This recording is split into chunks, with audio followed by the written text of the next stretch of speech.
Now it's 11 years and a year passed when Kenya and one of the prominent families one of the prominent families lost their two vibrant souls. In 2015, Kenya lost Fidel Castro Odinga, and in 2025, Kenya again lost the one and only the enigma Raila Amolo Odinga. But wadau, let's go straight into the story of today kwa sababu leo nataka to narrow down kwa the shadow here.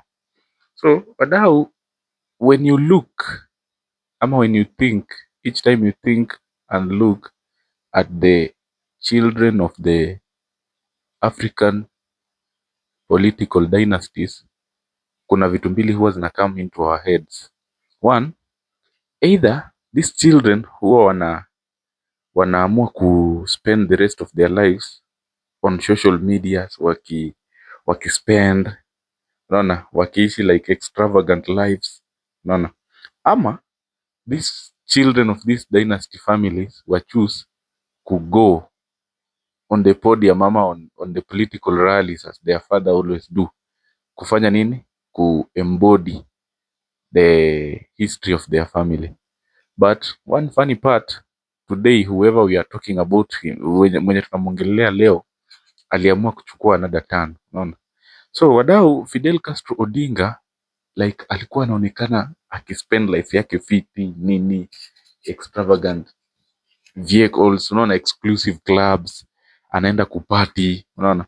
So kila time unaona kwa headlines, kwa newspapers wanatuambia huyu jamaa leo alikuwa hapa, alikuwa Karen, alikuwa like in the wealthy suburbs, unacheki. So nikiwaambia that wadau, hiyo tu ilikuwa ni a smoke screen, will you guys believe me? Kwa sababu we cannot reduce Fidel Castro Odinga to only that, unaona. So Fidel Castro Odinga ni firstborn son of the Raila Amolo Odinga family.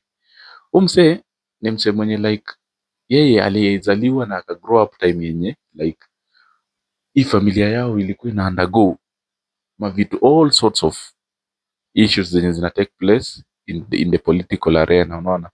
So wadau, Fidel Castro Odinga ni a name yenye alikuwa given by his father kwa sababu baba yake, usisahau, alikuwa one of the biggest revolutionaries in East and Central Africa. Raila Amolo Odinga aliita mtoto wake Fidel Castro because alivutiwa, unaona, aliadmire the lifestyle of the infamous Fidel Castro of Cuba, unaona. So wadau, usikii hadi hiyo jina peke yake iko na a lot of weight kwa shoulders za a young man mwenye ajui whatever is waiting for him in the world yenye amekaa mini. So wadau, usikii Fidel Castro amekuwa akigrow, akiona venye baba yake ama familia yake na navigate political wars, unaona, persecution zenye zina come to random, unaona, vita, strikes, political surveillance. So msee amegrow kwa hiyo lifestyle, na ndio nimewaambia possibly watu wengi wangekuwa wanaenda kuhepa majuu, unaona. So either mtu choose kuhepa majuu, aishi a quiet life, kwa sababu unajua some other people watakangi hiyo maisha ya like ameona hii vurugo la long tena like inakuwa something big deal kwa kichwa yake.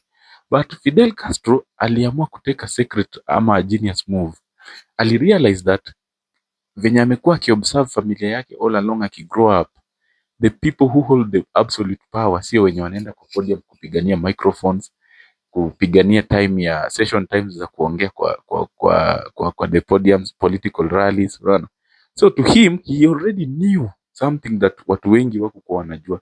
So alikuja akagundua that unaona hao watu wenye wanakuanga behind the scenes, wale wase wenye like wao ndo wana dictate, wao ndo wana organize the rallies, wao ndo wana organize funds zenye zita manage kurun the rallies, unaona.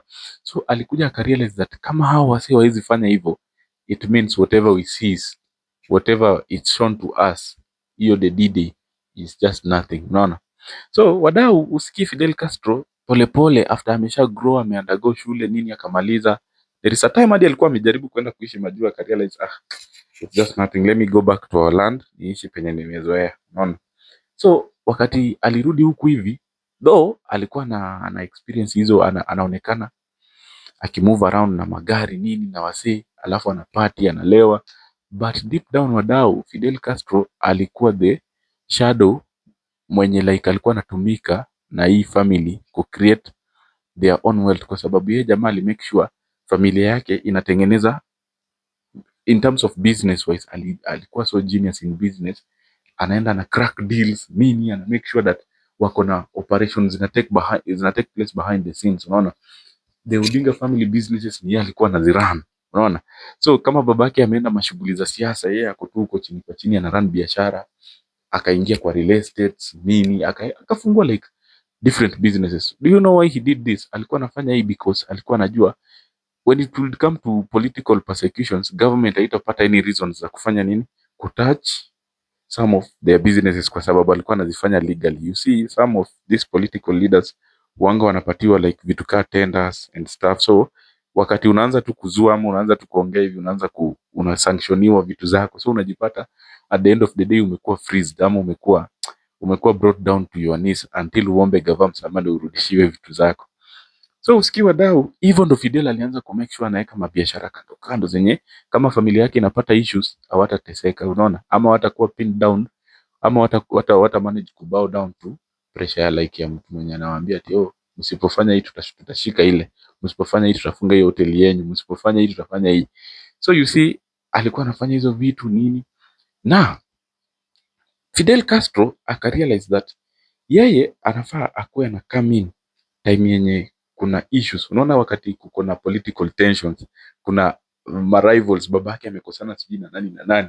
So he was the one mwenye alikuwa anatumika kuenda behind the scenes kwa hizo secret boardrooms kuongea nao, anawaambia jo, achane na hiyo mambo, nyinyi mkam to a conscious decision, mu make sure mmeelewana to this, unaona. So alikuwa na bring hiyo political tensions ama ego za hao majamaa. Huyu na huyu amekosana, anawaambia relax, mimi niko hapa kama mediator, nita make sure nimefanya hii na hii na hii, imefanya nini, imeenda through. So alikuwa anatoka kwa, imagine wadau, unajua in the political arena you cannot trust anybody. Wakati even people draw the lines kwa sand, wanasema ukicross hapa bro, ujue mimi nitakumaliza. But the funny thing ni umse, despite knowing that baba yake labda amekorofishana na wasee ama hii pati yao imekorofishana na wasee, umse bado atakutafuta behind the scenes akwambia hizo ni mambo za siasa, tulia. So unaona like alikuwa amesha build an empire huku chini yenye ina run behind the scenes yenye hakuna msee mwenye anaona, unaona. So yeye angekaa ama negotiate deals, zile deals zenye haziwezi kuwa negotiated kwa public, anakuja behind the scenes, hii na hii na hii nataka ifanyike nini, anatoka na trust zao wase, anatoka na agreement zao zenye ingekuwa like ni kwa public, no one will ever dare to do that, unaona. So wadau, when it comes now to time yenye like kijana amesha manage kuweka mizizi deep down kwa ground, usikii tu hivyo ndo venye siasa sijui inakuanga na mambo gani manze. At the end of the day, hivyo ndo venye mse alikujanga kapatikana in his room kama ame breathe his last. Sitaki to engage into whatever happened because hadi mimi mwenyewe sikuwa hapa ama I don't know. You see, we only know what we are told, unaona. So what we are not told we don't know. Nacheki wadau. So wadau, hivyo ndo venye when it came to 2015 our vibrant soul alikick his last kwa sababu alipatikana in a room akiwa amepass, na we are not sure of the cause of death kwa sababu we were never there, or it's either the family can tell us or none. But that's how you see politics in general ili lose. Raila himself hadi alikuwa anaonyeshana venye alikuwa so emotional kwa sababu alikuwa anajua he is bringing up someone mwenye ata take over his footsteps hata after amefanya nini, a successor, unacheki. So hivyo ndo venye ni kitu ilimuumanga paka leo kwa sababu ni kama ilim cripple in a way yenye sasa unaona alikuwa tu ana navigate, and I think from there he never even trusted the people he had around him kwa sababu he knew that at the end of the day it's all in vain, ama it's all vanity man. So that is it man, wadau. So si tu ati life ya Fidel ilikuwa all about kuenda party, kuendesha magari fiti, kukama up na business ideas ama kuziimplement. Naona wadau. So Fidel was one of the geniuses behind hiyo familia during hii time yenye vitu mingi hazikuwa zinaonekana ni kazi zinaenda through. It's so painful wadau to lose whoever you feel that is supposed to come and take over you when you are now. Unajua when you get old you want the people around you to take care of you even in the political arena, but it is what it is wadau. That has been it. So Fidel hakuchoose kwenda majuu kama watu wengine venye wanga wanatoroka wanaenda kuishi quiet life. Fidel hakuchoose kufanya vitu in secret kama like yani kukuja kwa public venye watoto wengine wanamwanga, acha tu niende kwa public basi nikwe a politician as my father, unaona. But that it is, si ati alikuwa na spend tu lifestyle lama na ana quench kwa the supremacy of their family name, unaona. So that has been it wadau. If you really come along, I'm glad you've done that. We've started branding ourselves. Na if you really wish one for one, we hit through DMs zetu ama ututafute kwa email yetu tutaweka hapa.